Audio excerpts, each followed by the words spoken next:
Hello, hello. Welcome to The Reason We Learn. Thank you. I can talk. Thank you for tuning in this evening. If you're not already subscribed to this channel, please consider hitting that button and becoming a subscriber, and also hit the notification bell to be notified when I make new content. Let me give it a minute, see who's joining us this evening. I know I've moved to a new day. I used to be on Monday evenings, and then things in our family schedule changed a little bit. I moved over to Tuesday. I think that will work well, given that Monday Night Football is coming soon, and I'm pretty sure some of my audience would rather watch that. At least live anyway. I hope you come back and watch what I've got to offer here. If you're interested in education, this is the place to be. I'd also like to direct your attention to the show notes, where I always put ways that you can support this channel other than subscribing, of course, and commenting and liking and sharing this and other videos. You can, believe it or not, hire me for tutoring as school is starting and as we're back to school now. You may not know that. You may not know that I'm a private tutor. I specialize in college essay coaching. Bet you didn't know that. And you might wonder, Deb, why are you helping people write their essays for college when you're kind of down on college? Well, that's why I try to be helpful. Maybe I can help kids, head for the right place, at least the one that's right for them. And I coach them in their writing. I don't do it for them. I help them become better writers. It's sort of like a crash course in how to write properly, since their high schools tend not to have done that, even for honor students. So if you or someone you know is looking for an essay coach, send them my way. I also help kids in middle school and high school with their writing, with their English classes, with their social studies. And, you might want them to talk to somebody like me, because I can help them learn to think about the narratives they're being taught. Kind of like I'm trying to help you guys here tonight. So, football, Texas Sheep Lady says, yes, some people watch it. I'm not one of them, but All right. So why are we here this evening? The title of tonight's show is In Defense of Tradition, What Our Founders Knew That We've Forgotten. I was inspired to talk about this topic by my good friend, Christine, who is also known as the Palmer Worm on X, and she has a Substack as well. She recently published something about philosophy in her Substack, and I believe it was the basis of a talk at the Cognitive Liberty Conference. If you're not familiar with that conference, it has already happened. It was in Tennessee, but you can go to the website. I think it's cognitivelliberty.com, and you can watch recordings of some of those presentations. And I would recommend that you do if you're interested in the subject of cognitive liberty. Well, what is cognitive liberty? It's pretty much what it sounds like.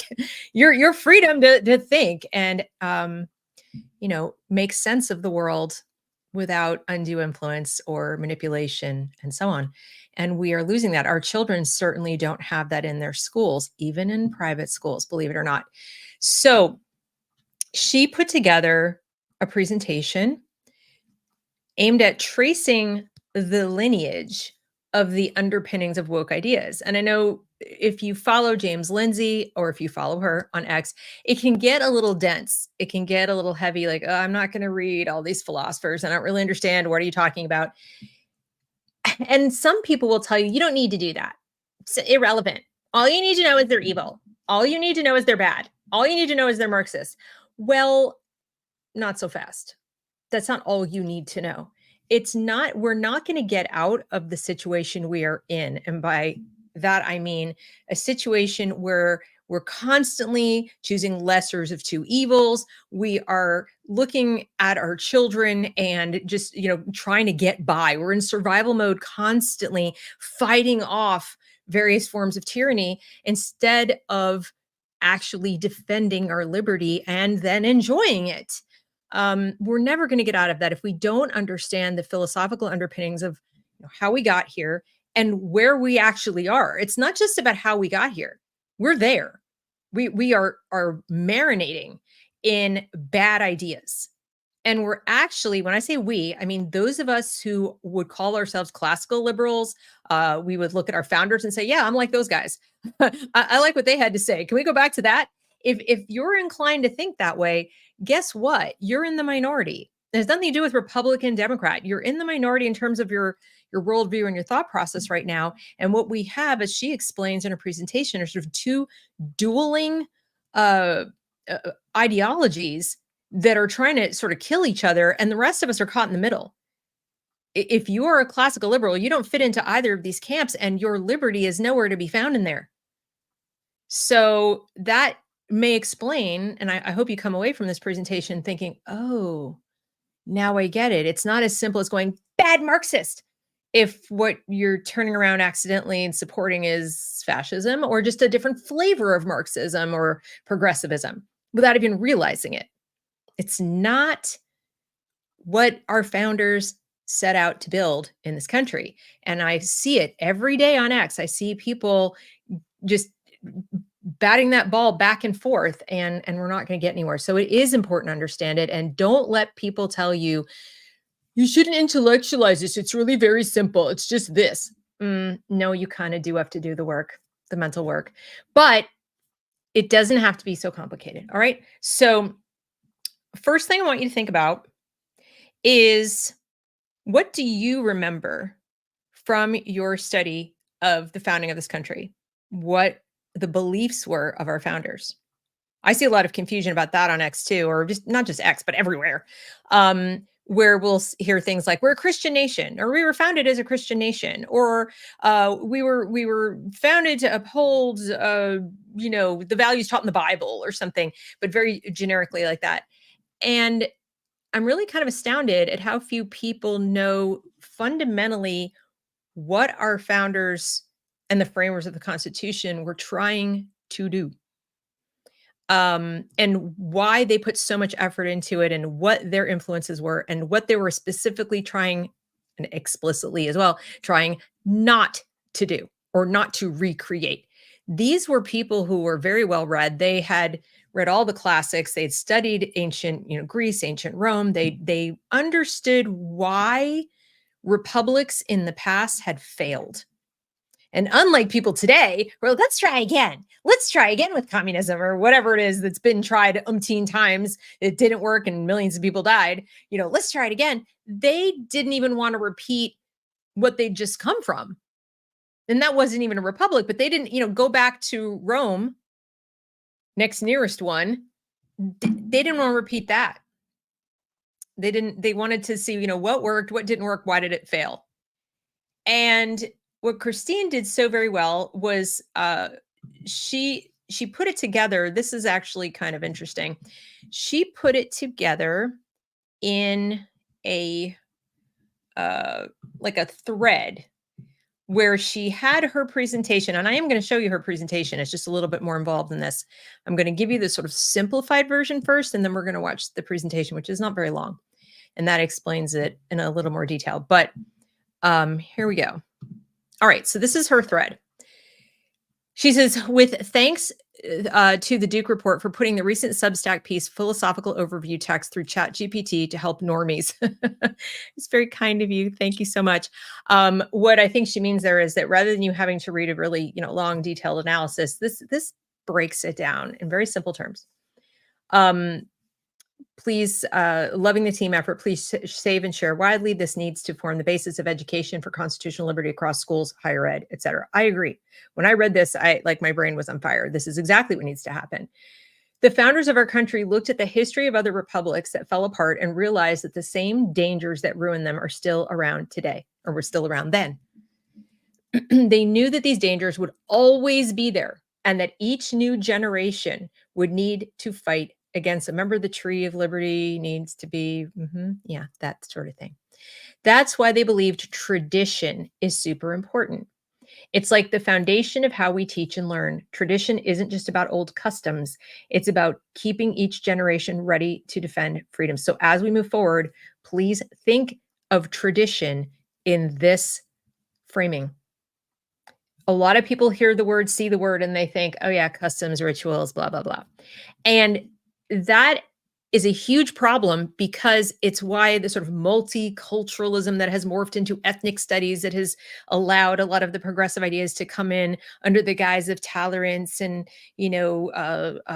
diversity and all of this, has crushed the kind of tradition they were talking about, which would have held us together. And that's because people have in their head, oh, well, tradition goes along with your race or your, culture of origin, whatever. No, it doesn't. It can be your tradition of philosophy, the kind of ideas that your nation or your culture holds as most dear. Like, this is what we want to pass on to our children, regardless of what language you speak in your home, what kind of food you eat at the table, what kind of clothing you wear, how you want to cover your hair, don't cover your hair, whom you worship, etc. That's not the tradition that they were talking about. In fact, they wanted religious freedom. They wanted people to be able to come here from other places. They made that pretty clear. They just wanted to have this tradition of thinking of human beings a certain way, thinking of man and rights a certain way, and that would get passed on. So as long as we talk about tradition as if it's all these little cultural artifacts, it gets lost. It's easy to just get forgotten. So she says that. Then she says, the writing digest says, the kind of education the founders had in mind isn't about just reminiscing about the past or getting lost in memories. It's about actively protecting each new generation from the constant threats that try to take away our freedom. When Thomas Jefferson talked about keeping people safe, he wasn't thinking about building walls or physical barriers. Instead, he meant guarding people against sneaky and corrupt governments that try to control or oppress them through clever tricks and illegal actions. And when we get to the presentation, you will learn about those sneaky tricks. A powerful tool that dictatorships use is psychological manipulation. How much have we talked about that on this channel? If you are a subscriber and you've watched all my shows about social emotional learning or well-being or wellness or whole child, community schooling, etc., all of that, it all boils down to psychological manipulation, social programming. They mess with people's minds by confusing them, making them doubt what's real and who they are as a community. This tactic aims to break down the shared understanding and common ground that holds a society together, those foundational ideas. What is a human? And what is a human in relation to other humans? What rights does that human have? And why? That's their tradition. This tactic aims to, okay, so we got that. Blah, blah, blah. This tactic aims to break down the shared understanding and common ground that hold a society together, even across different religious or political beliefs. By doing this, they make people easier to control and divide. I'd say it's working pretty well, wouldn't you? Has been for over 100 years. People in a community share a common understanding of who they are and how they see the world, which they express and reinforce through their relationship with family, friends, and the broader community. Even though we have different beliefs, whether religious, political, or cultural, we all live in the same real world. And the presentation does a great job of explaining what that means. So wait for it. You hear a lot about it from schools, right? Well, they're real world experience, 21st century job skills for the real world. What real world would that be? Yeah. Okay. But in schools, there's often an effort to teach us to think in a way that's more about personal feelings than about objective reality. This can lead to everyone seeing things so differently that it breaks down that shared understanding, making it harder for us to connect with each other. Subjectivism above any kind of objectivism. And I don't mean objectivism like Randian. I'm just like looking at the world as it is. This curse refers to a kind of brainwashing. Brainwashing that ties people's emotions to a group identity. Sound familiar? Making them easy targets for manipulation. So you're already divided by some kind of group identity. We tear down the tradition in terms of what it means to be American, even if you are new here, even if you're an immigrant, what it means, that tradition of what it is to be an American, and make it about something else, your race, your religion, all that other stuff, those identities, these externalized factors. Now, once you're divided that way, it's super easy. It's like a spell that keeps people trapped in a mindset where they're easily divided and controlled. This is exactly what Thomas Jefferson warned about, a situation where if people stay ignorant and just believe whatever they're told, they become vulnerable to oppressive forces. These forces can rise up and take over using the divide and conquer strategy to keep people weak and divided. To fight against the harmful ideas that are spreading in our schools and workplaces, we need to understand where these ideas come from. The ones that say we can't really know what's real and that we just make up the world in our heads. We construct it. You've probably heard that. That was one of my words of wokeism, constructivism, sort of thing. These ideas are causing us to become mentally stuck, unable to think clearly or push back logically against harmful beliefs. Instead, we react emotionally, and this is leading us to some serious issues like students getting caught up in extreme activism, hurting themselves, or falling into deep despair. And which came first, the chicken or the egg there? It's hard to tell. It could vary from kid to kid. The problems we're seeing today, where people are being mentally manipulated, aren't just random. They're rooted in some big philosophical mistakes that go way back, even to the very start of public education. Absolutely, to the very start of public education. Dewey and the other progressives at the time were fairly clear that that was the goal. They thought they could break us to remake us into more perfect humans. These errors have laid the groundwork for the way our minds are being messed with now. It's like a faulty foundation that's been causing cracks in the way we think and learn ever since. It's actually a miracle that we are as functional as we are. Not just individually, but as a nation. It's quite a miracle. A lot of the problems in education come from certain philosophies that have been around for a while. These ideas, like metaphysical idealism, which focuses on the idea that reality is shaped by our thoughts, and philosophical pragmatism, which emphasizes practical outcomes over fixed truths, have allowed some pretty messed up ideologies to spread. As a result, many students today are stuck in a mindset where they can't even grasp the basic principles of freedom and self-determination that our country was built on. They're so caught up in these confusing ideas, they can't see what's real, making it hard for them to function in the real world. And it's so easy for people who are seeking power to cast these spells using all of these manipulative tools and have them just get on board with ideas that are actually self-destructive. They're very dangerous, not just for them individually, but for the country. The way we naturally are as humans has been attacked and twisted by certain theories that aren't really about understanding us, but about changing who we are. This has been part of a long-term effort, especially in schools and universities, to undermine the principles of freedom that our Constitution protects. Now, I'm going to stop here for a second because one of the things you hear along with, oh, don't over-intellectualize it. They're bad. They're evil. They're demonic.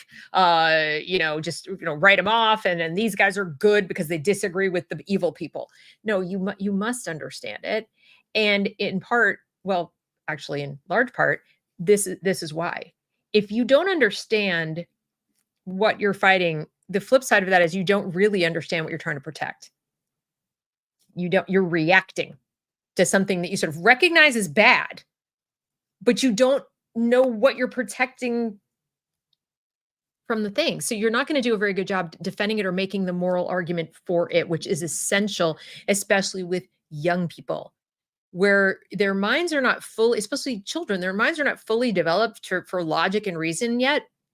So if you can't make a really good argument for the thing, then the bad argument against the thing is going to sound reasonable. And you going bad, bad, bad, they're bad makes you sound a little nuts, paranoid even. Conspiracy, oh, it's a conspiracy. And that's one of the things you'll hear even from some people on the right. Oh, these people with their, it's Marxist, whatever, they're just so paranoid. What we need to do is just put God back in the schools and everything will be fine. It all just happened when we got rid of the Bible in class. No, that's not what happened. And all you're doing is saying, I want this religion, not that religion. Because what the woke are pushing is a religion. So you do have to understand. There's no shortcut here. There's no shortcut. You don't just get to go out and slay the dragon and everything's fine. Because first of all, you can't. Because they're ideas. And secondly, you're not doing a very good job of defending liberty if that's all you got. This has been part of a long-term effort, especially we said the main target has been our individual sense of self, how we understand who we are, and how we navigate the world based on that understanding, which many believe is given to us by our creator. Whatever you believe that is, the key, as you will see in our presentation, is as long as it isn't you. As long as you know you didn't create you, you don't create your reality, including yourself. That's kind of the main tradition our founders wanted you to have pretty solid in your head. This attack on our nature and identity makes it harder for us to live freely and truthfully. And that's why simply taking refuge in your set of identities, right? I'm I'm white and I'm Christian and I'm from the South and I'm this and I'm that. And but what is that? That's just what they're doing, only different ones, different boxes checked. No matter what we believe, whether we're religious, atheist, or somewhere in between, we all agree on one basic thing: we didn't create ourselves. This is something that unites us as humans, even before we get into any deep discussions about philosophy, religion, or society. This shared understanding is important because it reminds us that our human nature is unchangeable, immutable. Unfortunately, we have people in our schools teaching our kids that that's not true. And we have limits. We're not perfect or all powerful. Recognizing this keeps us grounded and connected to one another. It also keeps us humble and from thinking we have any kind of authority to tell other people how to live and what to believe and what to do, right? If we're all fallible and we're all made, created, not by ourselves, we're not God, then it keeps us a little more honest about deciding that we know what's best for everyone else. The basic beliefs about reality and human nature, our metaphysical grounding, or what education should be built on. Hallelujah. Like the foundation of a house. The American Revolution is unique in history because it wasn't just about power, money, or taking over land. Instead, it was fought for pure and noble ideas, like the rights of individuals that weren't mixed up with selfish goals like building a family dynasty, controlling trade, or conquering other nations. Now, I know that our kids have been taught something very, very different than this, and that is one of the ways they have crushed the tradition of American ideas, is by saying that our War of Independence was something other than what it was. And they just lie. Let's lie about it, and then it will magically be true because we'll repeat it often enough. These high ideals made the revolution special, not just for Americans, but as an example for the whole world that they did not follow very well. But, hey. The values and traditions we've inherited from the time of the American Revolution are something we can be proud of. These are not just for us. We've shared them with people all over the world. This is key. As I said, they may not have all, been able to implement these ideas or propagate these ideas. They were, shared. They weren't necessarily organic in their culture, but it also holds here. When people come here, as I said, as immigrants, in many cases, they come here because of that tradition of individual liberty, of, I craft my life, but not my reality. I make choices and I deal with the consequences within reality. That's unique in America. People don't realize that, how special that is. Our children don't realize that. That's their tradition we're not passing on. What they learn shapes their sense. Here we go. The way we teach our children about history is crucial because it plants the seeds of what it means to be a responsible and engaged citizen. What they learn shapes their sense of belonging and duty to their country as they grow up. Now, you hear a lot about belonging, but it's not this kind. It's not belonging to a long tradition of human beings defending individual liberty. It's not about belonging to a noble pursuit of preserving that liberty here on earth. That's not the belonging they're talking about. They're talking about that BS version of belonging where you must be in some kind of identity group. And you have to be affirmed and validated, regardless of what magical world you claim to live in. And that's belonging. No, that's not going to serve you or anybody else very well. It's not going to preserve your liberty to have, all these fragile little identities that need constant validation from the outside world that is also demanding constant validation on an individual basis or group basis. That's just a recipe for chaos. There's nothing holding anybody together and working together to preserve the liberty that you individually need and want to survive. What kids are inspired by and taught when they're young often shapes what they aim to achieve as adults. But the fact that in 2024, even using basic terms like manhood and womanhood is controversial shows how much our thinking has been messed with by forces trying to control us. How ridiculous is that? Do you think anyone's really trying to harm you, oppress you, or insult you by talking about manhood or womanhood? It's a sign that these forces have seriously weakened our ability to think clearly. What we need now is education that protects and strengthens our ability to think freely and independently, what Christine Jones, the Palmer Worm, calls cognitive liberty. That's what the conference was about. Your ability to think freely and independently without being messed with. Somebody might disagree with you. Definitely does not mean I think freely and independently and I'm never going to be challenged. I'm never going to have to defend my own thoughts or my own ideas. No, of course not. In fact, that's the whole point. Somebody else has that same freedom as you. But what they do now, what the progressives do is say, how dare you? How dare you? Mine are mine, and they're so wonderful and perfect. They should just remain. Don't you dare challenge them. That's a microaggression, words or violence, whatever. We need an education system that helps people think for themselves and protects their mental freedom. This means teaching people how to recognize and resist manipulation so they can make decisions based on reason and truth, not just what they're told or what's popular. It's about empowering individuals to maintain their mental independence in a world that often tries to take that away. And then she says, we've had over a century of progressive socialist totalitarian education for democracy. What is needed at the highest policy levels and throughout our institutions and schools is education for the constitutional republic. And I will be showing you the presentation that you kind of saw there. But just for a moment, let's see what anybody has to say. I do love this topic so far. I'm glad. I mean, I know sometimes I talk about this philosophical stuff and people are like, oh, that's not very sexy.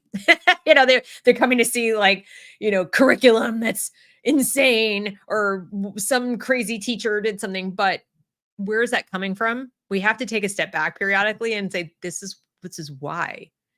It's not just evil people being groomers or, Democrats trying to win power. I mean, that's obviously part of it. But why? What motivates them? What are the ideas that drive them and where do those come from? Where does the faulty thinking begin? If you don't, like I said, if you don't understand that, you're not going to do a very good job defending I won't say it's opposite, but defending what's right. And then you ask, should we keep our traditions and newcomers embrace multiculturalism? See, here's the beauty of it. If we were true to the foundational principles and ideas that I'm going to show you in her presentation, that tradition, it wouldn't matter. The ideas that somebody else brings in, I'll tell you why. Let's just take the example that everybody's afraid of, even me, of the Islamist who comes to our country. And maybe they're very good at pretending everything's great. Yeah, I want to be American. Yay, go America, red, white, and blue, whatever.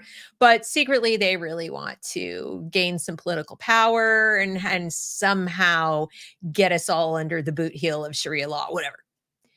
Do you think if the majority of our population, or if the education system, which, I don't think should be run by the state at all, but let's just say if we were all committed to preserving liberty in the way Christine describes, and to these traditions of liberty and the traditional belief that man is not God, human beings are not God, doesn't mean you have to believe in God. You just have to believe that man isn't it, whatever it is. Whatever your belief system is about God, human beings did not create themselves. Okay. You didn't just poof into space because you decided to exist. And this isn't a simulation that you are crafting, and you can't just manifest a different simulation. So, I mean, as long as you kind of have that, if we lived in a country where that was solidly understood, and I don't mean that don't think the opposite, that no, I just manufacture this all, but you have nothing. It's a void. Right now, our kids are being taught nothing. Nothing. It's like a void. So somebody comes along and says, you create your own reality. Your reality is as real as anybody else's reality. It's all subjective. There's a vacant void in there. So they're like, okay, I mean, I guess so, if you say so.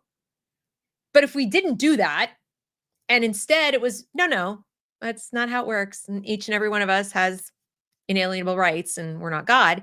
If that person came into this country as an immigrant and tried to gain power saying these things, they would be up against it. They'd be up against a population of people who looked at them and said, yeah, no. I mean, you want to go live that way in your own house, and you want to convince some woman to marry you or some man to marry you and live that way in your own house. We're not going to, come inside your house and tell you what to believe and what to do. You got religious liberty, go nuts. You can't obviously kill anybody or anything, none of that. But no, we're not even gonna respect that idea. You come out here in the public square and say, you must cover your hair and do this and that, we'll be like laughing these people out of the room, because it would be so completely ridiculous. It would be as ridiculous as if somebody, as you would automatically assume, if somebody said, I think we should have Nazism or something. If somebody emigrated to this country and said, that's what I think we should have in America, I like to believe most of us still at least think, yeah, no, let's not. Now, there still would be a small contingent of people who would, but even with all our problems and all the progressive education, most of us, we learned enough World War II history to have a reflexive reaction to that black and red and white, and we're like, no, bad. At least we would step back from that. Well, if we understood the ideas that she's talking about, that Islamist would have there'd be no purchase for his ideas. He'd be all alone. There'd be no real community for that. Even a mosque like that couldn't flourish, because there'd be so many people saying, yeah, that's not going anywhere. You're not getting elected to public office with those ideas. They'd have to lie and lie and lie. And I mean, I'm not saying they wouldn't or couldn't, potentially could.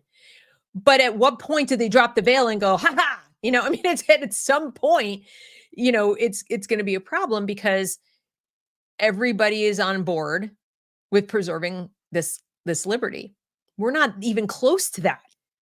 We've got people who think they are, who think they're like, I'm very suspicious of all these people with these other, views and values, whatever. But then when you ask them, okay, well, what should it be?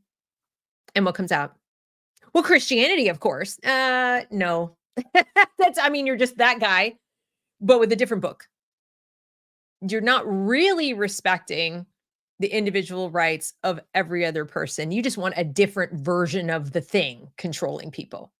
And that's what I'm seeing. And that's what motivated me to do this.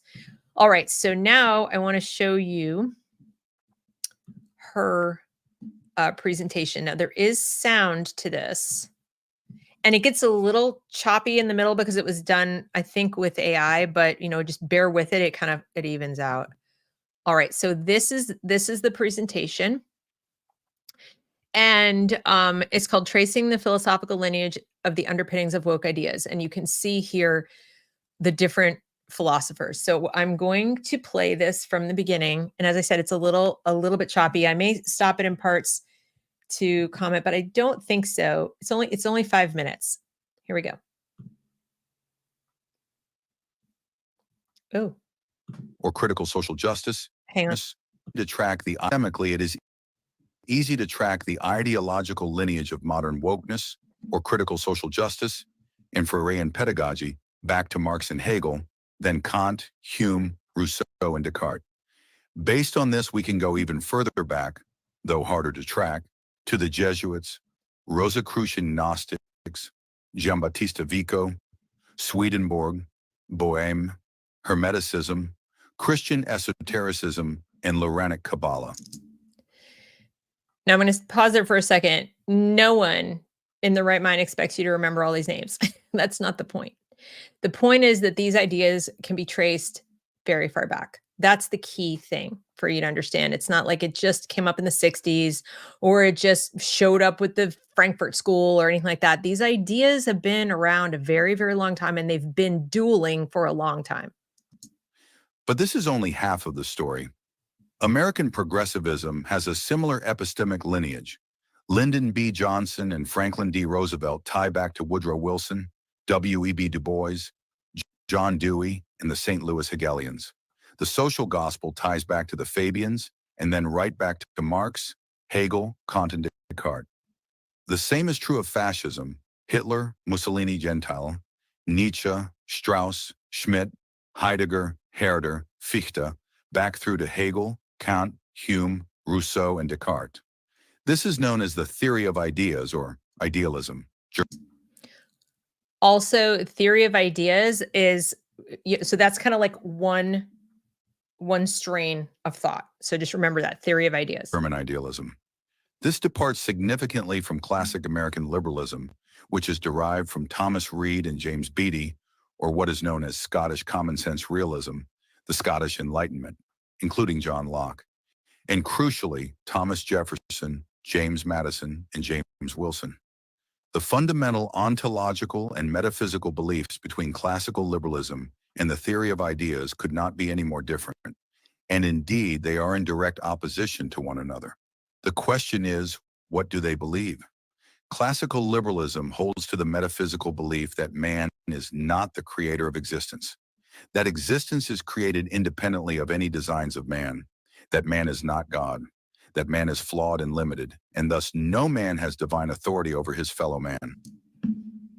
There it is. So key. And we're going to keep going, but when I heard this, and then I listened to some of the, and believe me, it's been torture, listen to some of the speeches coming out of the DNC. And it's so obvious, it's so clear when you understand these dueling ideas, you understand what is driving people. So that, we're going to do this and we're going to do that and we're going to take over this and we're going to make this happen and we're going to get rid of this and UBI and price fixing and all. What it comes down to is those people genuinely believe that they can know all that they would need to know to decide what is the correct way for people to live, what the correct society would be, what all the choices are or would need to be to make everything run perfectly. And this without any knowledge whatsoever of the individuals involved or even how the things work that they seek to control. They just imagine it working a certain way and think they have both the authority to do it, to make it work that way, and the ability to make it work that way. And it's obvious when you sit and listen to them talk. If you really understand what this is talking about, you realize they're crazy. It's a belief system. It is a worldview. The Constitution is arranged to mitigate the flaws of man, the tyranny of man, in accordance with our natural rights. Limited man, limited government. What does the theory of ideas, TOI, believe? Before answering that question, it must be pointed out that TOI is syncretic and pantheistic. Pantheistic. Very key. I've tried to point this out to people before, that there is a very big difference between monotheism and pantheism or polytheism when it comes to sort of religious beliefs. And people say, what do you mean Marxism is a religion? What do you mean that? Well, it is. There's no facts underpinning that. It's a belief, but it's nothing like monotheism. So when we talk about America being built on Judeo-Christian values, that doesn't mean we're a Christian nation in the theological sense or in terms of the actual doctrines. It means philosophically, we were founded on the idea of monotheism, that there is a creator such as it is. You could believe in the Big Bang. It doesn't matter, that it's not humans, that it is a force, one, Okay. We're not part of it. It's like, it's not, like I said, it's not us. And that is why we are free. That is literally why we are free. This is fundamentally different. Very important, because this sneaks its way into churches, and it sneaks its way into synagogues, and so on. So it uses many mechanisms and tactics to smuggle its way into all faith and reason. The most common of these is to use an exoteric veneer to smuggle in esoteric beliefs. The most common forms of this veneer are the use of rationalism, reason, empiricism, historicism, and scientism to smuggle in the esoteric. So just what is the esoteric? Starting with Descartes, it is the premise that existence is subjective. Man is creator, creating his own reality. Kant then moves this to existence as socially constructed by all of mankind. Hegel then posits that man can imagine an absolute perfected ideal of man in society and actualize or manifest a new existence by negating the old one. This is the Democrat Party today. We can manifest a new way forward, a new day. Forward, joy. It's a new path. This is what they're talking about. If we get rid of all the olds, this is what Mao tried, Pol Pot tried it. All these different dictators were this. And they really believed if we just get rid of everything that is, we can manifest this new perfect humanity and so on. The UN, the WEF, all of that stuff is built on these ideas. The state or the government is the divine will of the people to actualize this perfected ideal. Hegel then uses the dialectic, this perpetual conflict, in a zero-sum game. Winner takes all competition of ideas. But this is a veneer. Hegelian progressivism must reign supreme above all ideals, and it only works when everyone participates or believes in it. Censorship, misinformation, hate speech. It is unlimited man, unlimited government. Marx, Dewey, and Paulo Freire turned Hegel's framework, curating a pragmatic use of it, learning by doing, normalizing it through social learning pedagogy as a praxis tool to make it more sticky for conditioning generations into collectivism. It's a very complicated way of saying they put it in the schools, they sold it to us as they're going to learn by doing. It's like the real world. Don't you learn best when you do things? And we all were like, okay, I do learn by doing things. So they just leapt to you learn best that way. And what got left out? All the knowledge of the ages, the classics, the tradition, the passed on knowledge from the past. How do we get rid of it? We learn by doing. Well, you're starting your blank slate. You're starting with nothing. Now you're going to do a bunch of new stuff in your existing context. You're not a coconut. Okay? You exist in the context in which you were born. Makes sense now? So she sounds really stupid until you look at it against this and you realize that, and then the little, word salad-y stuff isn't really word salad. It's this. Dewey and Wilson were also instrumental in changing the meaning, the understanding in the population at large of the very word liberal. And this is why we have had a century of misunderstanding, ignorance about the actual meaning of the term liberal and liberalism. This was solidified, by the way, in the FDR New Deal period. And I keep selling this book, the Timothy Sandefur book, Freedom's Furies, but those three women went ballistic about that. They were so upset that the word liberal, which they understood as our founders understood it and wanted to rescue it from its captors, they understood what was happening, that it was being taken and perverted to sell this new garbage. And unfortunately, they kind of failed. They tried, though. Marx further complicated things by seeing all Western virtues as oppressive, including progressive virtues, and worked to dialectically negate all virtues of the West. The Fabians took Hegel's ideals and helped establish the social gospel, a heretical Hegelian splinter of Christianity, which is how it got smuggled into the United States. producing Wilson and Du Bois, and the rest is American progressive history. So all of that stuff about, if you're a good Christian, you'll support this and this and this and this, and, noblesse oblige, and this whole social justice thing. Yeah, that's what that is. That's what that is. And then teaching people that this is what Christianity is. Man becoming God. Fast forward today, and you have the entire Democratic Party being established from antagonistically anti-classical liberal metaphysics, and eventually run over by their more radical siblings in the woke. While on the conservative side, an emergent post-liberal movement based in Strauss Schmidt and Heidegger struggles to grasp power as the communists eroded American society for over 100 years. Two dialectical cults attempting to destroy each other. Yep, that's it. Two dialectical cults attempting to destroy each other. So, you don't have people coming in on the right and saying, hey, let's restore classical liberalism. In fact, every time I try to open up my mouth and say things like I'm telling you here today, it's like, libturd. Oh, you're one of those woke people. And I'm like, no. when people don't even recognize actual liberal thought, what it means to have cognitive liberty and think independently. And they just want their identities to be the dominant identities. And if you don't, then suddenly you're those other guys. And it's an us-them dialectic. And then the rest of us are like, sitting here watching you guys tear our country apart. So I saw that and I was like, wow, people need to see this. So I thought I'd cover it in the show today. Thank you, Christine, wherever you are. This was phenomenal.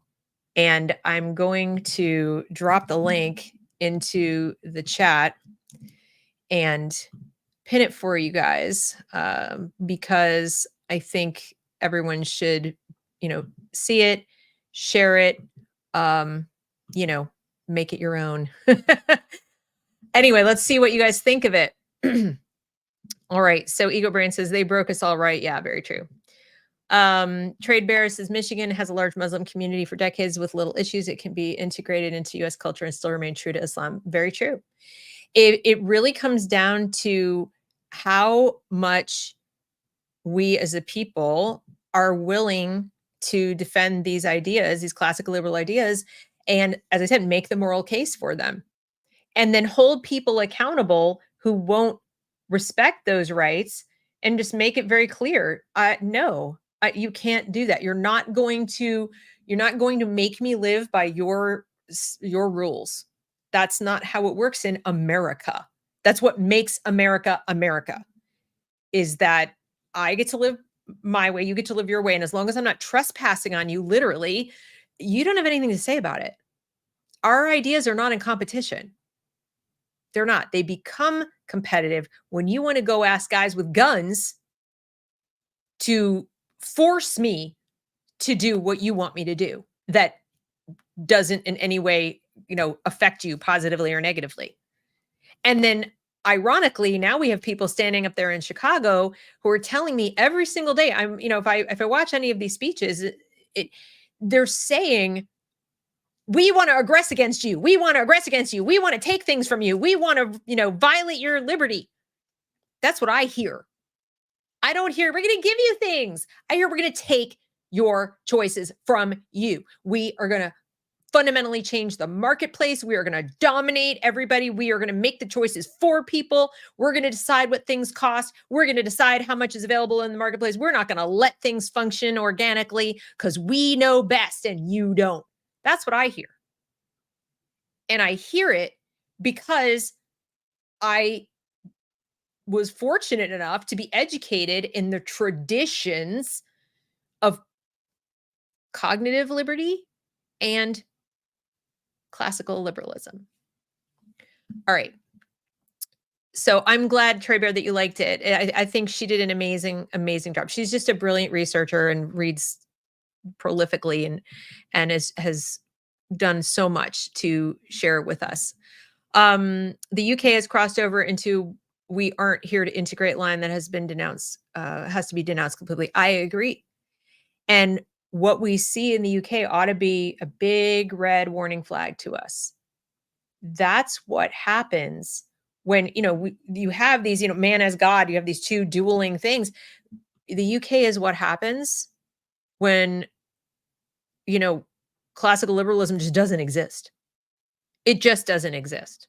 And one side of that dialectic is winning right now. At any point, it could flip and the other side could win, but nowhere in that mix is classical liberalism. Nowhere in the UK right now is a large contingent of people who say, you know what, we really need to have a Bill of Rights like the United States has. That doesn't exist. You have some people saying, UK citizens and natives and, whatever, us first, and kick out all the immigrants. And, you know, I can see wanting to get rid of like radicals and people want to kill you, but there are people who are saying everybody needs to go who doesn't look like me and speaks a different language, which is crazy because even in those protests, there are people who are Muslim, there are people who are brown, there are people who are immigrants who are like, this is nuts. They're trying to infringe on our freedoms. And there are people speaking out and going to prison who are like that too. But there isn't anybody advocating for what we have. Not loudly, a few people here and there. But they have to be very careful or they'll get in trouble from both of the other sides. We have no idea how lucky we are. We really don't. And that's the problem. Our children have no idea how lucky we are to have a Bill of Rights, even though right now it's just on paper and it's only as good as we're able to defend it. But we at least have that. We at least have that tradition that we could go back to. Now, going back to tradition, I want to show you a couple of other things because I did find some other stuff that was worth sharing. So you may be familiar with Logan Lansing, who wrote with James Lindsay the book about queering America's children. And as you may realize, the whole queer theory and queering is one of these sort of religions, or one of these offshoots of the idea that man creates his own existence and his own reality and nothing is really objectively true and so on. And so he wrote a pretty long thread that I want to share with you about religion specifically. If you are religious, Marx's theology competes with yours. If you're not religious, Marx's theology demands you be. Marx's religion is communism, and his theology knows itself to be the roadmap to the solution that is the riddle of history solved. But this is all still part of what she was talking about. This idea that man is God. The story is a long one that I and many others have been detailing for some time in writing, podcasts, interviews, and speeches. This message isn't meant to give you that full story or even convince you of the validity of it. This message is meant to appeal to your curiosity so you can begin to ask yourself your own questions. Consider this an appeal to emotion. Sometimes it's valid. Karl Marx didn't develop an economic theory. He developed a religious doctrine. Reading his economic and philosophical manuscripts of 1844 reads like a Bible, although inverted and twisted in every conceivable way. It offers a complete view of the nature and purpose of man and the universe, covering everything from our Genesis, the fall of man, Exodus, and a prophetic vision of the divine Savior and the promised land. If you're religious, Marx's theology competes with yours. If you're not religious, Marx's theology demands you be. And this is what he said before. There's a reason why over 100 million people have died trying to make communism work. Lenin, Stalin, Mao, and Pol Pot weren't working with an economic theory. They were working with faith, a faith in the prophecy of communism. Marx's theology convinced these wicked men that man is God, that men can remake man in his own image. I'm going to stop there for a second, and I'll ask you to think about the what transformative SEL and well-being lessons and all this. What are they doing? And what do they even tell us as parents, as taxpayers, et cetera? What do they tell us they're trying to do? They tell us in no uncertain terms they're trying to make better humans. They tell us in no uncertain terms they're trying to advance social justice using our children, that by reprogramming them to be empathetic and inclusive and focus on mattering to other people, for other people, focusing on their social obligations. They tell us if we would just open our ears and listen, we're trying to change your children into the correct kind of people. They are seeing them almost as clay to be molded into new kinds of people to make and bring about this new reality. Not unique and special individual little souls who are what they are. And really, we just need to pass our traditions of classical liberalism and cognitive liberty on to them. That's their birthright. No, we take that birthright away from them the second they walk into kindergarten or preschool. It's taken away. Now we're going to teach you the correct way to think and the correct way to behave, and see yourself in relation to everybody else, including your parents. That is literally turning all these teachers and counselors in schools into churches and agents of some kind of deity. You see, when Marx spoke of seizing the means of production, he was only superficially talking about factories and land. The deeper point was this: seizing the means of producing man. Marx believed we could become conscious of the fact that we are God and need only remember that we are God to recreate our kingdom here on earth. Now that I said all that stuff about SEL and social justice in our schools, and all the taking the emotional temperature and putting post-it notes and having all of this visual imagery of what kind of person you're going to be today, is it starting to sink in what's happening to our kids? Yeah, that's what this is. So when we say that the education is Marxist, this is what we mean. We don't mean they're teaching them some kind of economic system. No, that's not what we're talking about. We're talking about how they do not want our children to grow up in the tradition that was their birthright. Something our founders understood very well had to be passed on to each and every generation, or we would lose it. If we did not pass it on, there will always be another Marx, Mao, Lenin, Pol Pot, FDR, LBJ, Obama, Harris. Do I need to keep going? There's always another one. And I know there are people say that's because evil. Yeah, whatever you want to call it whatever you want. Human beings who fancy themselves God, yeah, that's evil. Whether you think of it in religious terms or just in terms of rights, it's not cool. And yet they're not going anywhere. That is a reality we can't magic away. We can't manifest that gone.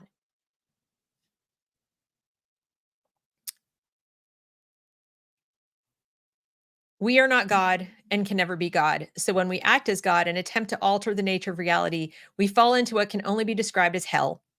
Lenin and the rest of the wicked Reds took it on faith that capturing society would allow them to forcibly change man's nature, forcibly change our attitudes, beliefs, behaviors, and purpose.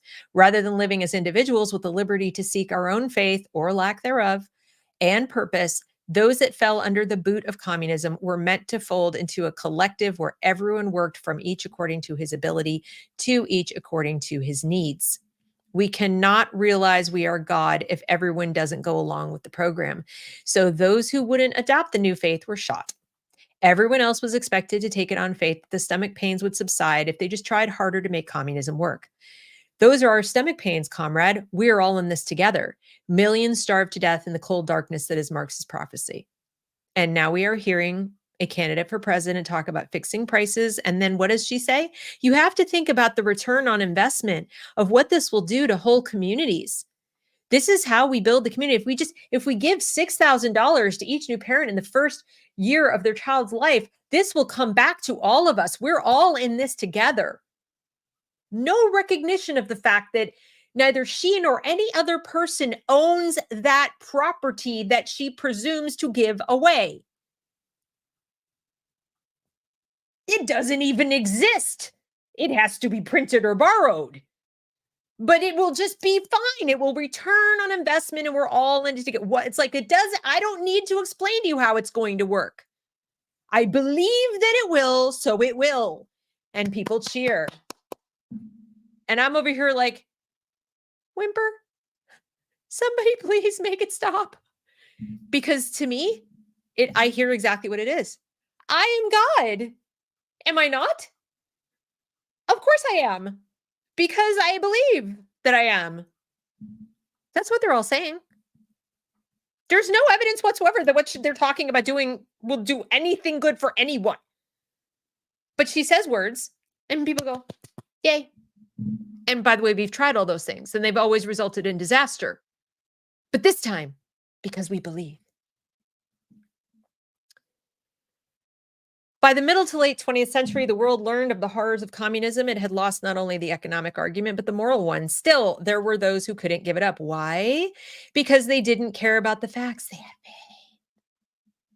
The faith at the heart of communism is a faith in conflict. Marx believed conflict drives history forward. Conflict provides the tension in the spring, and each time a conflict is resolved, the spring jettisons us closer to the promised land. Then the spring must be set again, and new conflict must develop to prime us for another leap through history. So think of that, and then think of people like Saul Alinsky. Think of how Democrats today talk about problems that, whether it's riots, whether it is, people, going at each other in conflict, you don't hear them saying anything that truly indicates that they see that as a problem.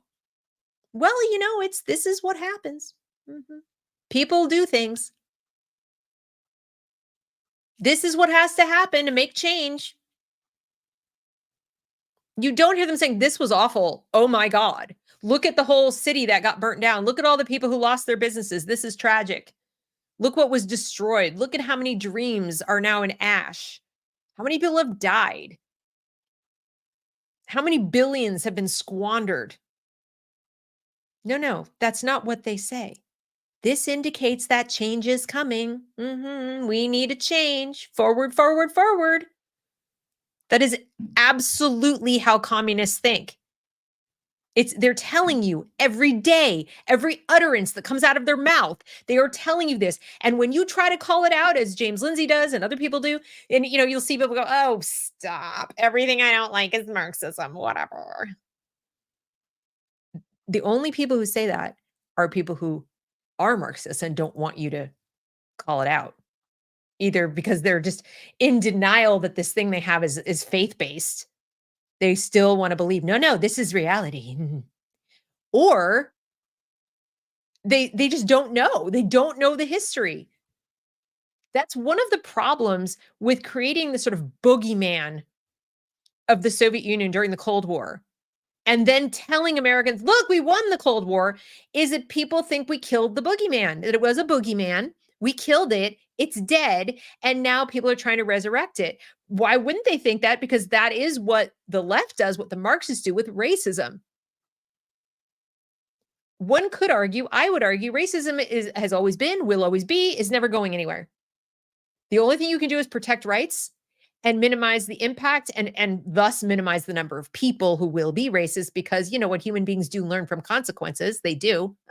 And they eventually change their point of view. But they resurrect it.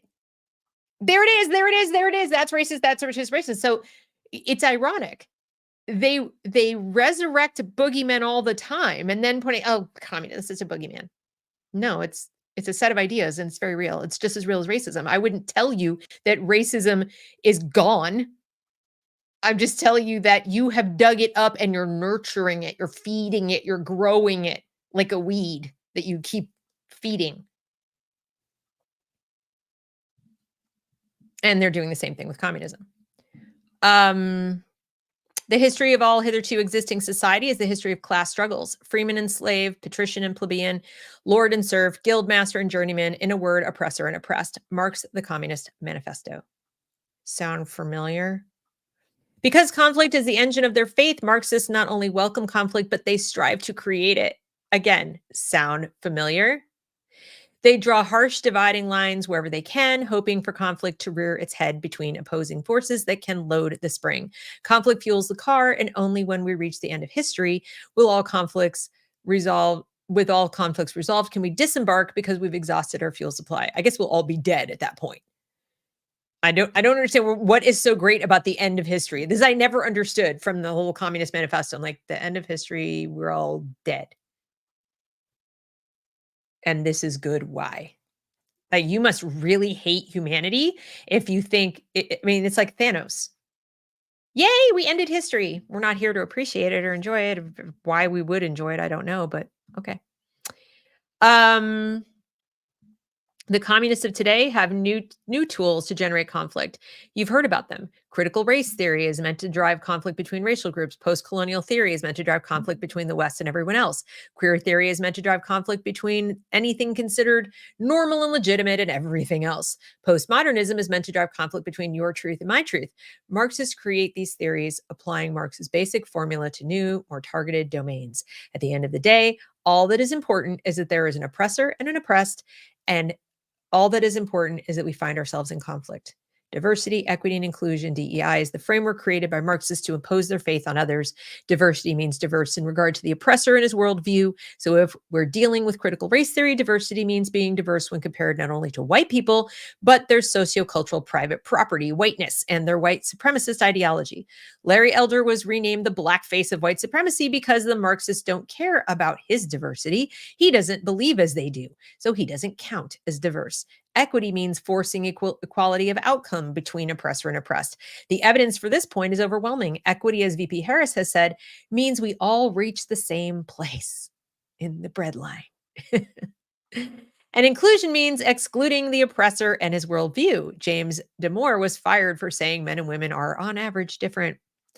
The goal of DEI programs is to accommodate Marxist faith while pushing out anyone who can't be converted.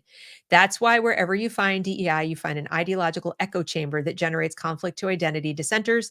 They can be harshly punished. Wherever you find DEI, you find critical race theory, post-colonial theory, queer theory, and the rest. This should concern everyone because DEI has penetrated all aspects of society, championed by our most prestigious institutions, titans of industry, and presidential hopefuls. And this is where the obliteration of tradition has left us. And yet, still, as I said at the outset, you say the word tradition and people conjure up images of the 1950s and women in the kitchen and, men going off to work with their hat and their little briefcase. No, that's not what we're talking about. You can make whatever little tradition you want around how you dress, what food, and where you go to church and all that. That is irrelevant as long as you know you're not God. It's really the tradition that matters. It is the American tradition. And we must defend it. It is literally our birthright.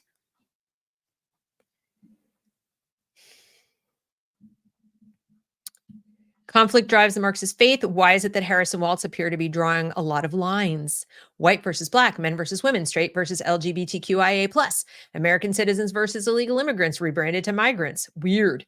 Democracy versus our democracy. Why do they support DEI? Why do they say that equity is about us reaching the same outcome? What influence did Kamala's father, a well-known Marxist, have on her?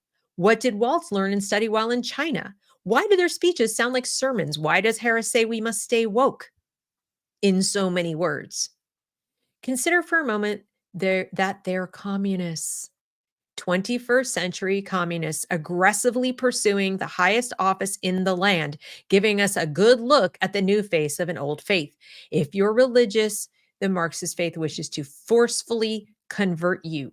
If you're not religious, the Marxist faith wishes to forcefully convert you. This is a spiritual battle, whether we're spiritual or not. So there's that. I have one more thing to share with you before we finish this evening, but I'm going to go over to your comments and see what else. I see Trade Bear has some stuff to say. Yes, Logan is awesome. His book is fantastic. You probably read it, but if you haven't, read it. I wonder how many educators are still around from before times. It's barely recognizable from 30 years ago. Sadly, Very few. That is not to say that there are no young new educators who agree with me and you and whoever else agrees with what we're talking about here. They exist. They're out there. They're just being silenced. And they need our help. Those of us who are not in the schools to fight alongside them, fight for them. I'm not a big joiner. I'm not an activist. I'm not an organizer. It's just I've always kind of shunned that. I'm so attached to my individuality and I just don't like to join stuff. But I will say that whenever I see somebody who is teaching and still sticking their neck out, like they're in that system. I couldn't do it, but they're still out there trying. And they're closing that door and they're trying to do whatever they do inside that classroom, or maybe they're in a private school, or maybe they're homeschooling or whatever. I try to do everything I possibly can to give them moral support, give them promote their work, promote their ideas. We've got to amplify this tradition. We have to hold on to it for dear life. Do not get cynical. Do not despair. We don't have to be the majority. We just cannot let go. We cannot let go.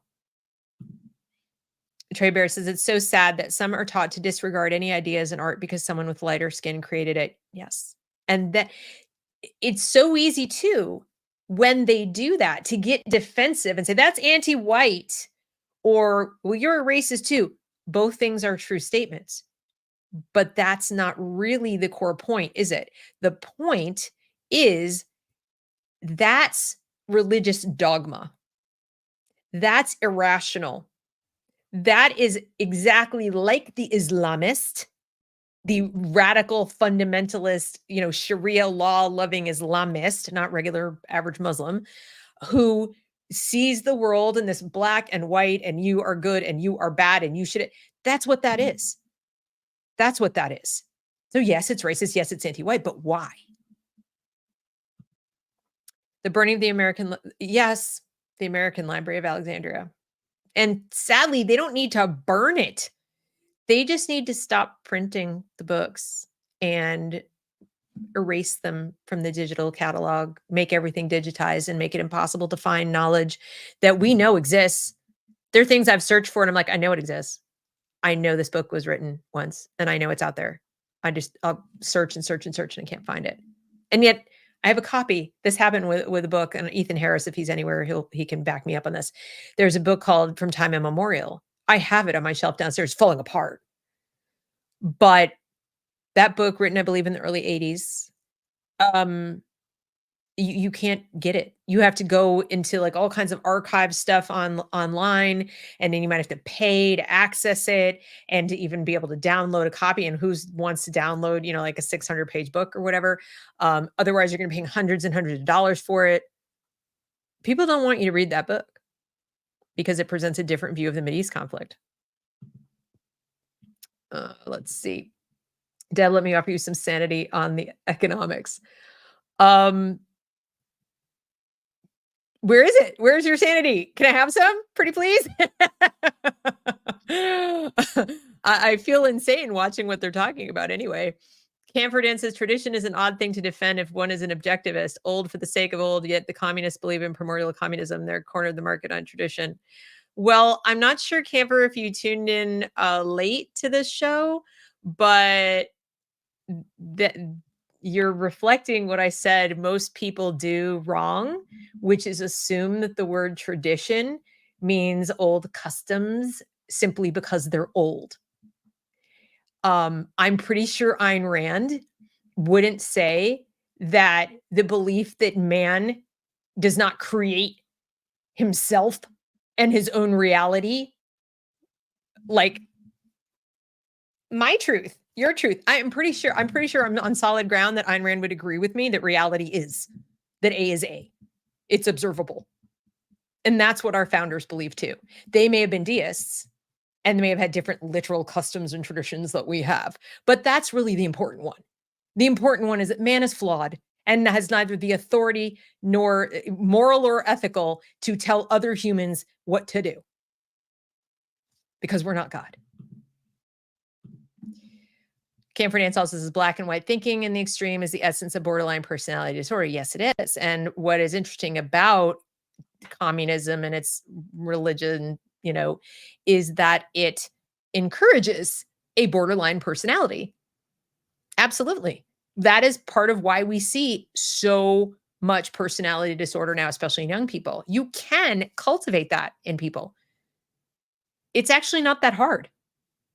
You just don't teach them properly from a very young age. Ayn Rand wrote an essay called The Comperchicos. I did a series of videos where I read it, and there's like each video reads a different section of the Comperchicos. You might want to go check that out. But she talks about how education intentionally gets in the way of learning how to conceptualize and how to integrate knowledge so you can understand reality, so you can observe it and then make sense of it, as opposed to think, it's a giant gaping void. I'm going to project onto it what I want it to be. And when it doesn't meet my expectations, I'm going to get really, really mad, which is the essence of borderline personality disorder. So yes, if you came in late and you go back to the beginning, you will see that what I was talking about in terms of tradition is not customs and stuff. It's ideas. And then Ego Brain says, your reading of the Comperchicos is one of my favorites. I should go back and watch again.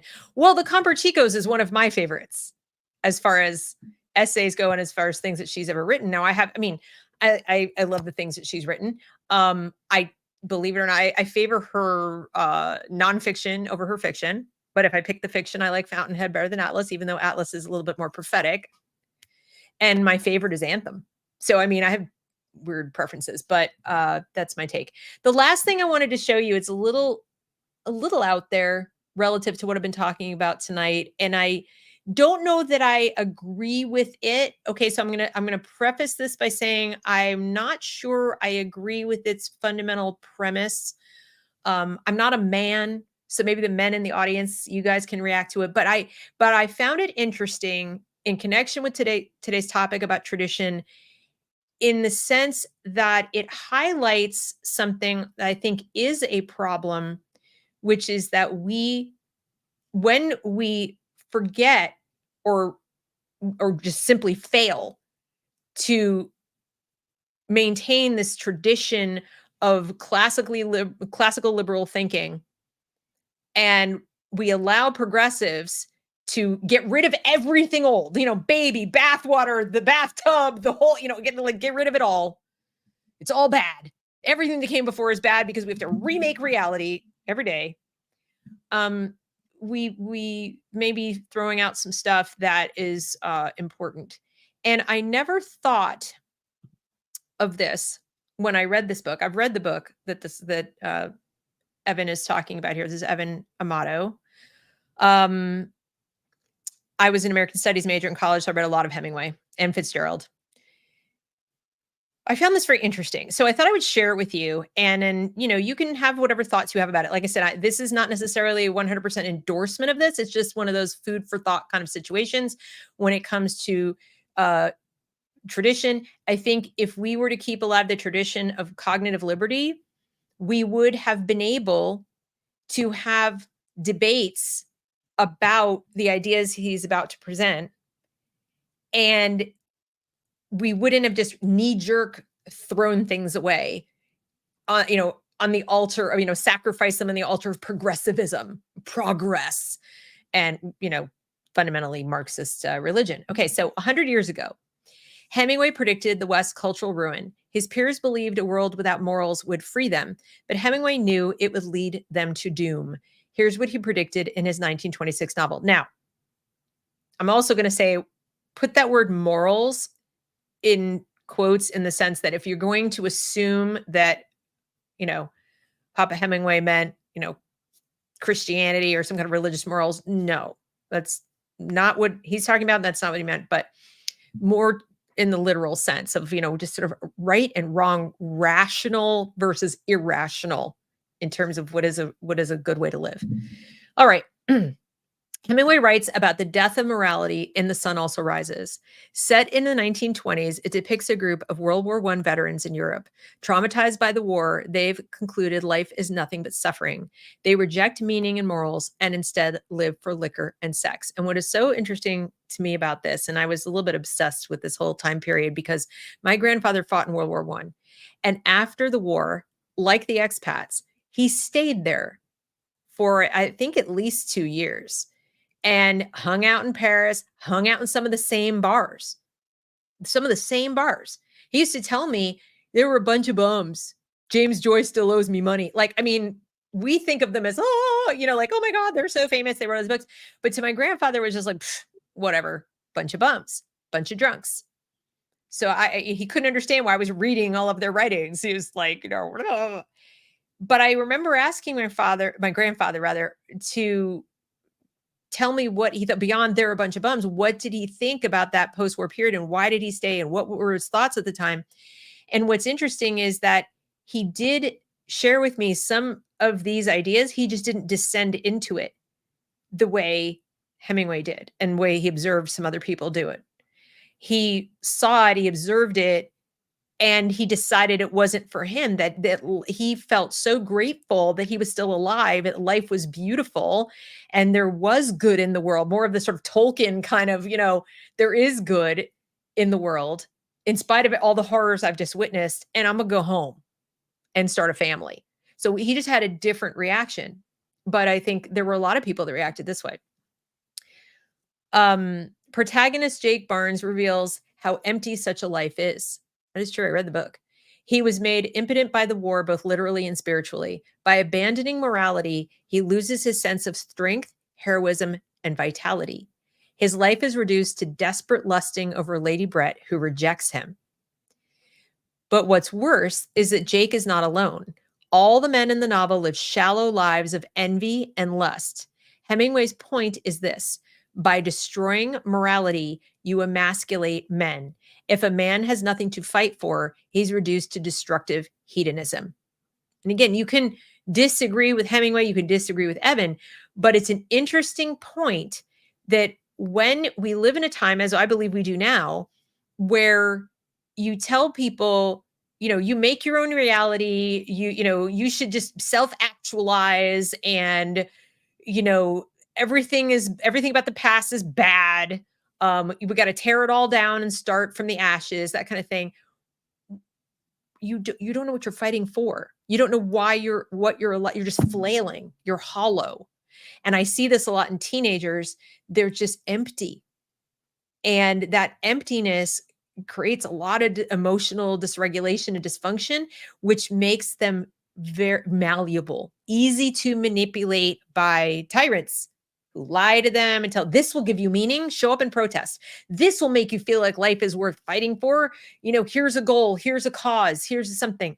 And so I think this kind of hints at what we've kind of taken away when we let these professors, the teachers, instead of just denigrate everything that came before and oppressors and blah. It's like kids have been to war who have never been to war. They had an excuse, at least. They just saw like 2/3 of their friends blown to bits, and Europe is in ashes. What are our kids' excuses? None. But this is what they think.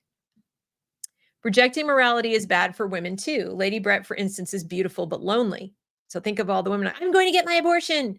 I'm 42 and I'm alone on a Saturday night. I don't have to do anything that anybody says. How's that working out for you? So again, this isn't about, some arbitrary morality that comes out of a religious book. This is about rational self-interest. Is it really in your rational self-interest to just do whatever you want, whenever you want? Devil may care. Who cares who it affects? Who cares if there's anything on the other end of this pleasure?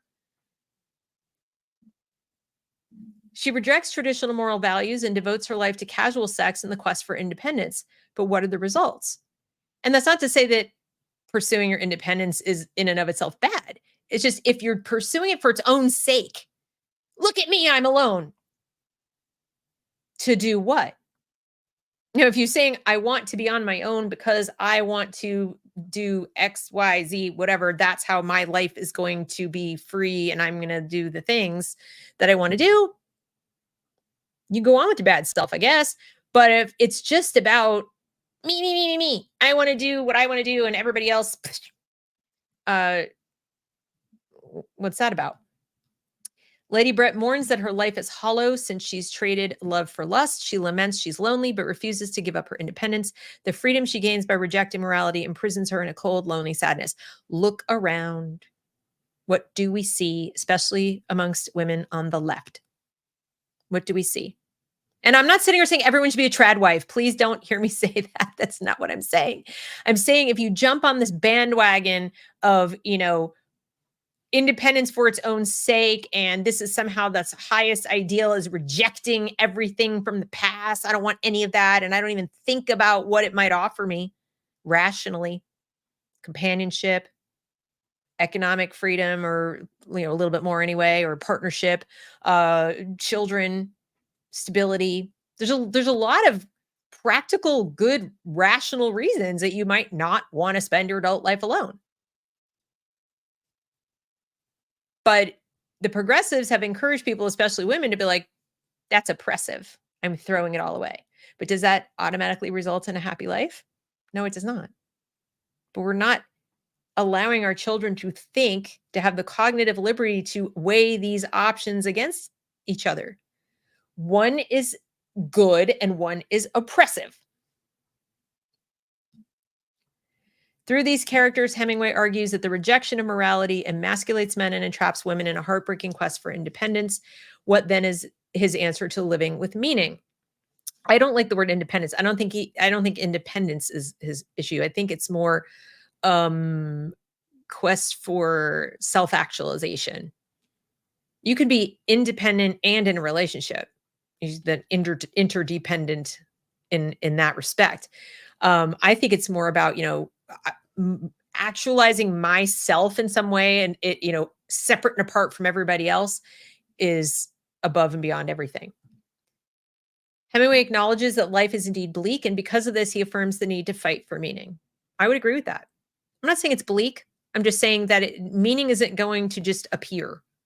You need to make that for yourself. And the problem is that also comes from thinking. That comes from reading, consuming, knowledge from the past, from the present, existing in reality and learning what it is and making meaning out of it, and then deciding what you want to do that will be meaningful in your life. Unfortunately, the way we do it with teaching our kids is we don't give them anything to hold on to or even compare and contrast and pick and choose and decide and, whatever. And it's all empty and all hollow. So as I said, they look to someone else to come and give me meaning. Here it is. Carry this poster. Vote this way, do this thing, believe this stuff, support this cause. So they don't make meaning. They don't even find meaning for themselves. They don't really go out and figure out what will be meaningful to them as an individual. It falls in their lap, or they crave it so much they'll take it when it's given to them by somebody who may not have their best interests at heart. Fighting for meaning is an act of faith. Trusting that if you seek out beauty despite your pains, you'll find it. I guess. I don't know if I agree with that. I think it's more, I personally think it's an act of willpower, but your mileage may vary. Life can indeed be beautiful, redemptive, and full of meaning, but only if you're brave enough to fight for it. Again, I would agree with that. We all go through struggles. We lose as much as we might win. We suffer grief, loss, disappointment, all kinds of things. But we can get through that. And this is another thing we're taking away from our children when we teach them about this oppressive narrative, that they're victims, that there's always an oppressor to every, they have no distress tolerance. So they don't see the beauty potential on the other side of whatever the problem is they're going through right now. They see that as pervasive and permanent. It's a kind of learned helplessness that also makes them malleable But was Hemingway right? Can you still find meaning even in the absence of objective morality? To find out, join me, blah, blah. And then he had a thing. So I just present that to you as some food for thought. You can decide for yourself, do you think he was right? Do you think that when we get rid of morality, these kinds of things happen? And I would argue, yes, I just would define morality perhaps differently than maybe Evan would, or maybe even Hemingway. I don't know, because I don't know how they define it. But my definition would be that you are acting in your rational self-interest, and it is irrational to hurt other people, exploit other people, to, steal, cheat, lie. These are not rational things. I mean, I suppose if you have to lie to save your own life or protect someone you love, that's rational. But I'm just talking about that exploitative kind of lying and stealing things that aren't yours, hurting people. That's not rational. You don't need to do that. And that will hurt you, because now you have things you have to remember that you have to lie about and continue to lie about and hide and be fake and all kinds of stuff. There's nothing rational about that. It's usually driven by some kind of fear and lack of integrity and so on. So I think there is a morality that we can identify and define and defend and articulate to our children without bringing any kind of religion into it. And we're not doing that.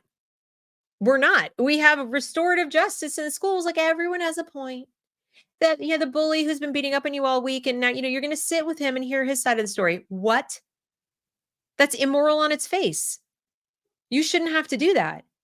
Why is that in your best interest to hear why your bully wants to bully you? No, they should stop.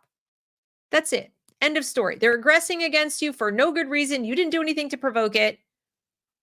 Their childhood, their messed up home life, blah, blah, is not your problem. That's immoral to make that your problem. But that's what communists do. The morality of communism, well, there isn't one. There just isn't one. It's nothing belongs to you. Your own body doesn't belong to you. And they'll sit there and say, oh, our body, our rights, reproductive rights, whatever, etc. Except only that one narrow thing. That you have this supposed inalienable right to rid yourself of pregnancy or body parts or whatever. Okay.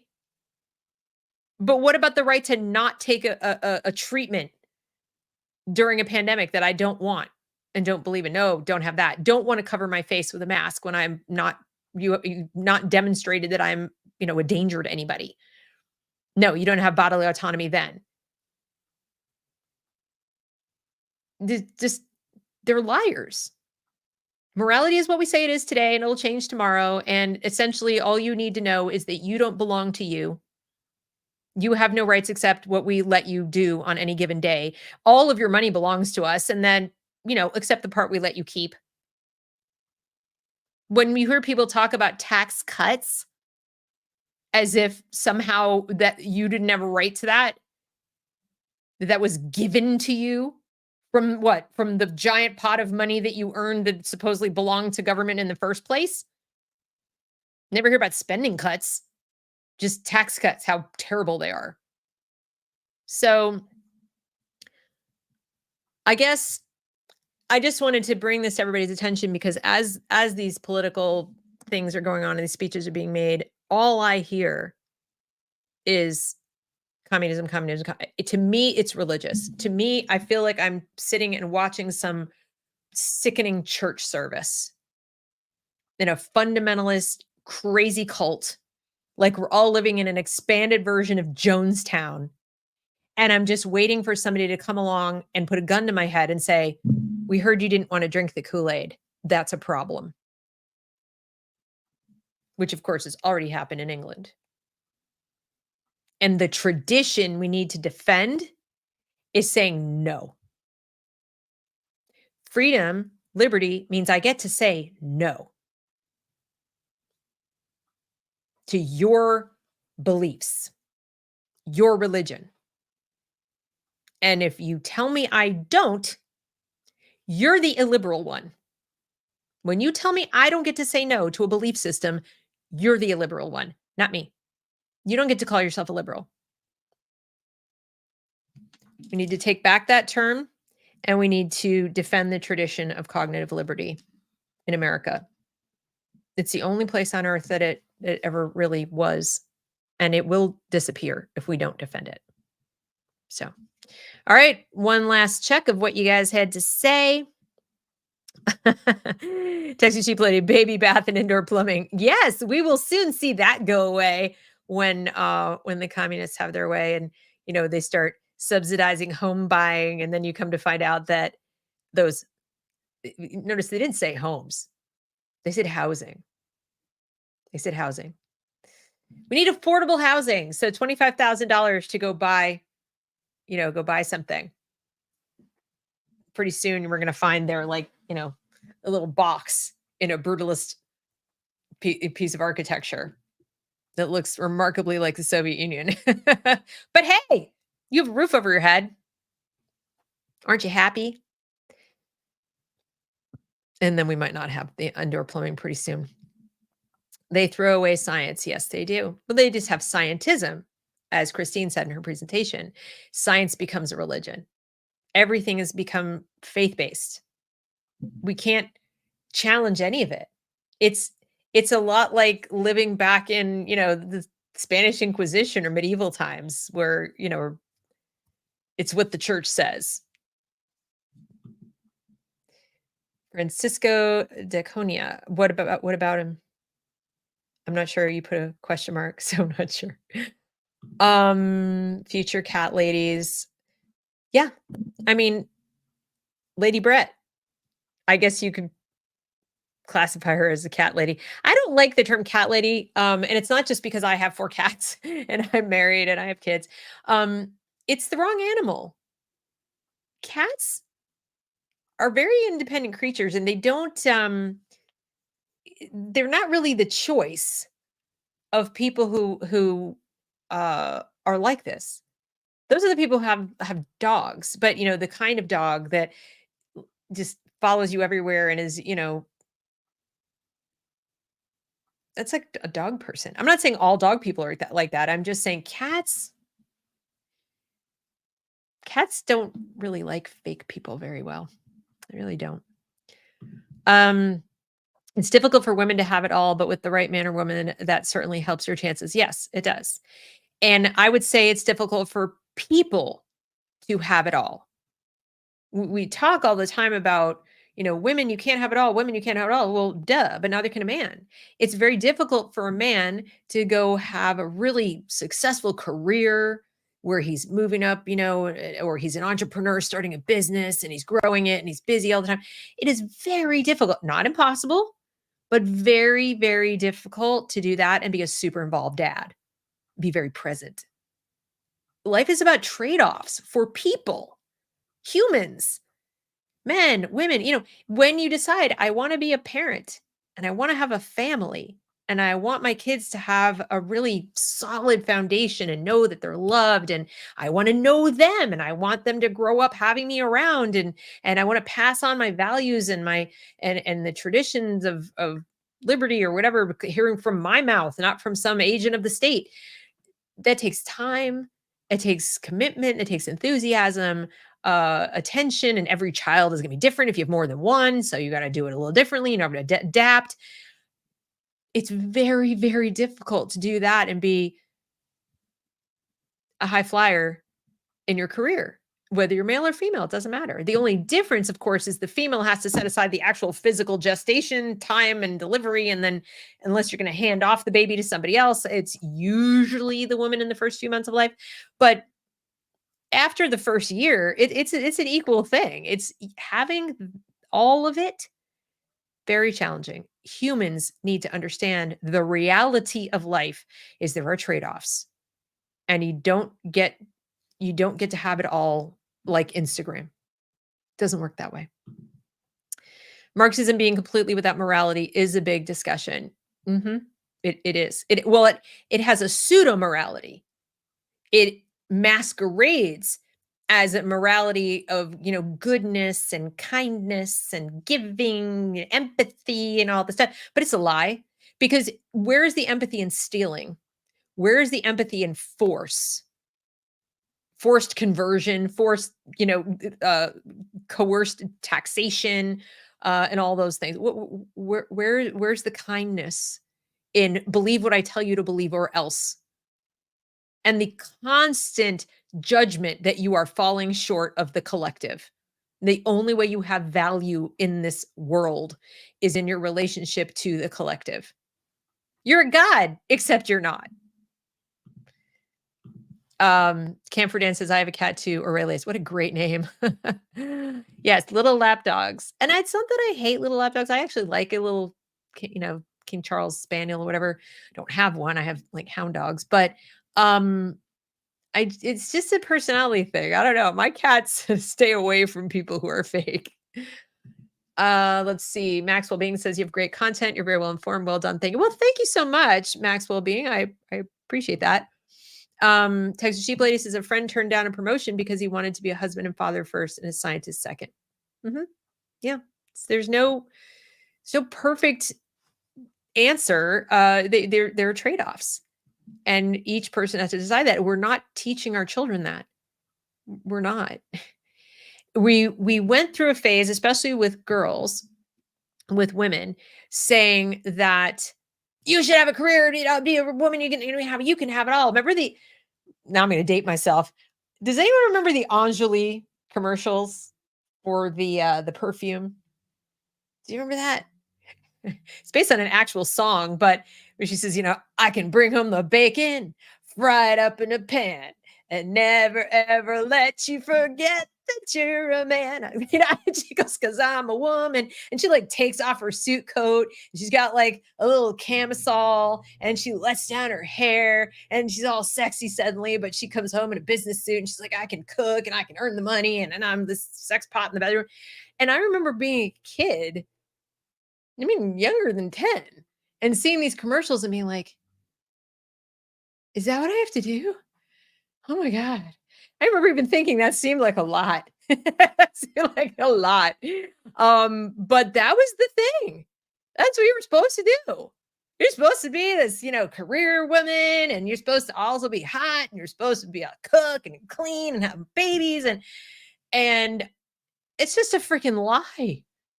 It's an absolute lie. It's just not, no, sorry. It doesn't work like that. And then everybody's disappointed.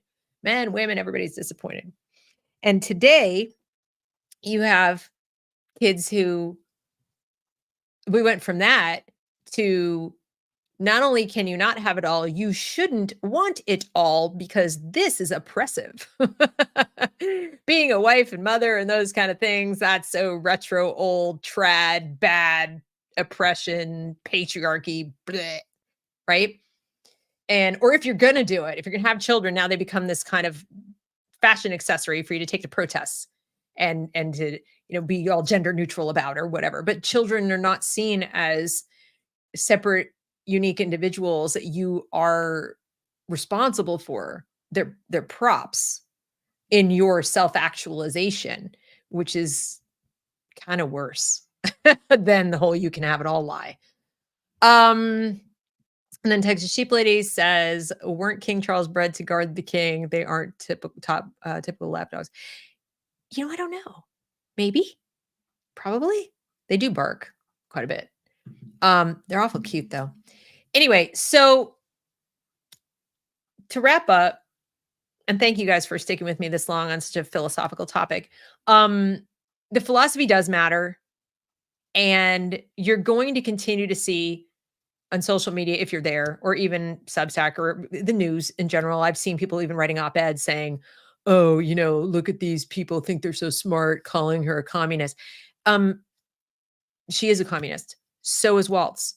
So are pretty much every single one of the people who stood up at the DNC so far and talked about democracy, our democracy.